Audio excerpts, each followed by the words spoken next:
বন্ধুরা, এই মুহূর্তে চলে আসলাম একটু পাহাড়ের ভিতরে ভিউটা আপনাদেরকে দেখাবো। সঙ্গে দেখেন কত বড় একটা পাহাড়ে উঠতেছি আমরা এই মুহূর্তে।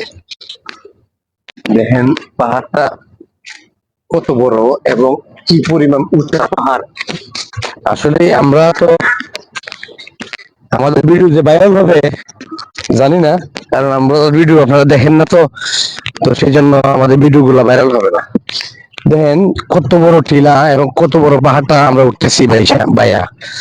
তো দেখেন এখানে ক্লিপ্টার গাছ আছে, তারপর সেগুন গাছ আছে, সব ধরনের এই জঙ্গলে আছে। টিলাটা দেখেন কত উপরে উঠছি আমরা, দেখেন কতটুকু উপরে উঠছি। দেখেন গাছগুলো দেখেন, সেগুন গাছ আছে, ক্লিপ্টার গাছ আছে, অনেক ধরনের গাছ আছে। চারপাশটা কত সুন্দর দেখেন। এই বাগানের ভিতরটাতে এসে দেখলাম। যাই হোক, সবাই ভালো থাকবেন, সুস্থ থাকবেন, আবারও দেখা হবে অন্য কোথাও অন্য